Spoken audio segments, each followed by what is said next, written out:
It is 12:48 here on Intermezzo, and after some unfortunate miscommunication, I'm very happy to welcome one half of our Fort Garry Hotel duo, architectural historian Dr. Frank Albo. Unfortunately, Ida Albo, the owner of the hotel, was not able to make it, but that's okay. Welcome to Classic 107, Dr. Albo. It's delightful to be here. So how does one become an architectural historian? Well, in my case, it was a very desultory academic career of following a cryptic series of clues in the Manitoba Legislative Building that, for me, eventually resulted in a graduate degree in the history of art. And then while I was at the University of Cambridge, there was a very well-known, noted architectural historian who was the historian of the Prince of Wales. And he took a keen interest in my subject, which was the architecture of Freemasonry. And so I did my PhD under his tutelage. That sounds so fascinating. Mm-hmm. Had you always been a fan of history? No, not really. It actually happened by sheer accident. I spotted something rather peculiar on the roof of the Legislative Building. Well, actually two things, which are these recumbent Egyptian sphinxes on either side of the pediment.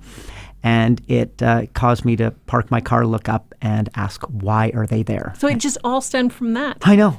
Do you mind me asking how old you were when this happened? That's a good question. When it was 19 years ago, I think. So I guess it was in my 20s?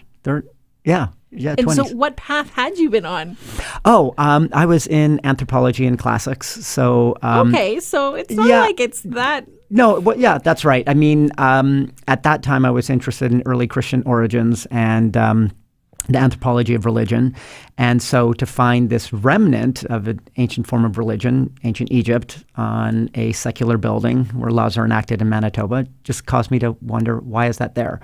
So that led me to my first graduate degree was in ancient Near Eastern languages, unrelated, you would think, to the Manitoba Ledge, unless you do my tour, and then the history of art, and then architecture. So. Well, we're gonna talk about that Hermetic tour, but I do want to talk to you about the Fort Garry Hotel. Mm-hmm. They sponsor Intermezzo, and every day I'm constantly saying, brought to you by the historic Fort Garry Hotel. We know it's one of Winnipeg's most recognizable architectural landscapes or landmarks, I should say, next to the Golden Boy. Mm-hmm. I think those two buildings, the Ledge and the hotel, go hand in hand.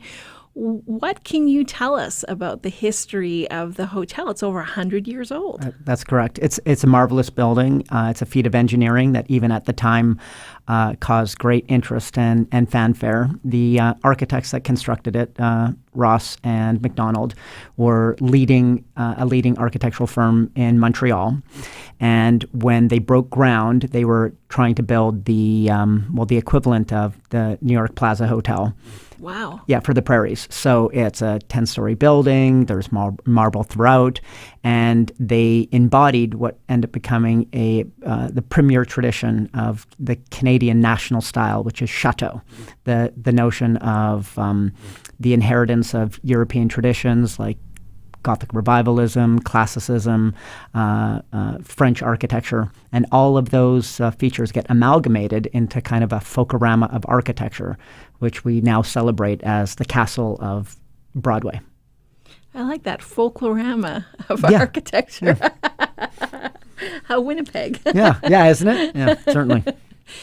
So what can you tell me about the history of this building? Well, right from the outset, you could see that it is embodying an architectural heritage by which symbols and allegories have meaning. So if you look throughout the building, there are glyphs. There are, just for instance, take the palm room. Let's use the palm room as an example. That circular open entrance. And just take a look at the ceiling. There are cherubs. There's the introduction of Roman engineering. So when you're in the palm room, the architects are meant to evoke the tradition of being in like an ancient Roman bathhouse, but with a new vernacular style. And throughout the building, they do the same thing. If you look at the pitched roofs, that's meant to remind you of the sovereignty of Great Britain and the Houses of Parliament in London. So the architects at the time played with architecture as a vocabulary, much the same way that classical musicians play with the canon of classical music. And then they meld them in such a way that you, as someone who would recognize the heritage of classical music, could see how unique that they played with the traditional grammar of musical notes. So in the same way, architects did the same thing, is that they're borrowing from an eclectic heritage to create a new style.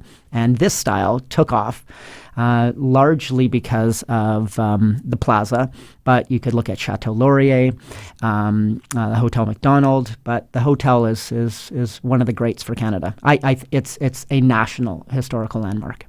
There is something about that hotel in that you walk in and you feel that history. And I've often said on the air, you're immersed into this whole other world. And talk about the Palm Lounge. That's why I love it so much. It's just, there's just something magical about that building. Yeah, right. And it also, in my estimation, is a testament to a time in which Winnipeg had used architecture in that way. If you think about it, just look at the buildings in the Exchange. They're really testaments of our ambitious glory.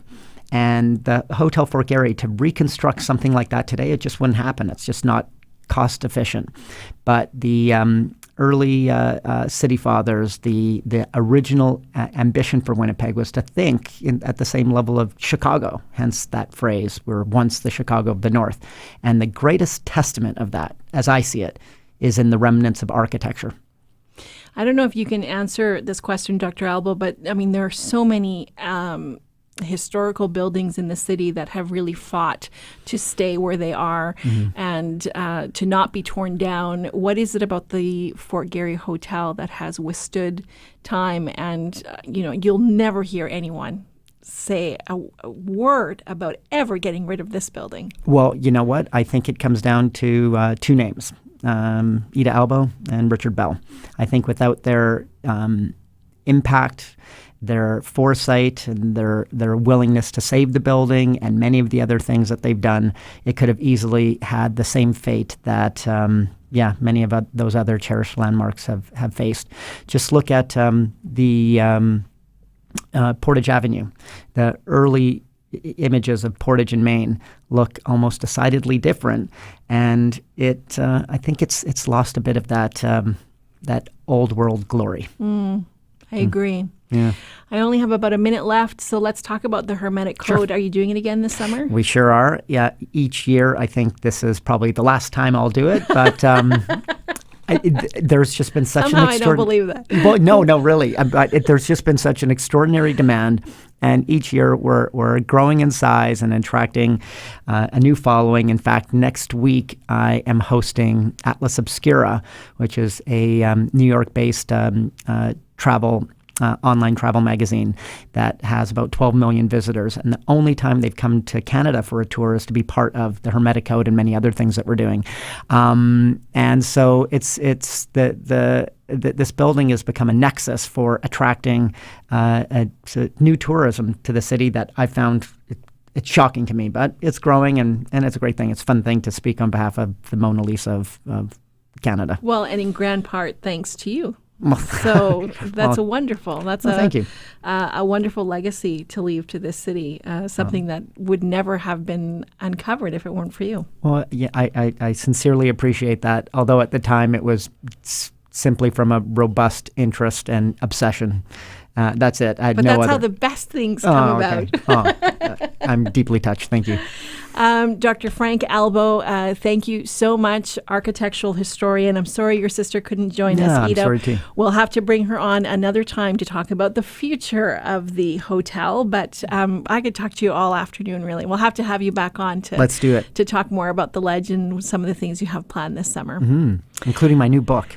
All right, you're on. We'll have you on. Done deal.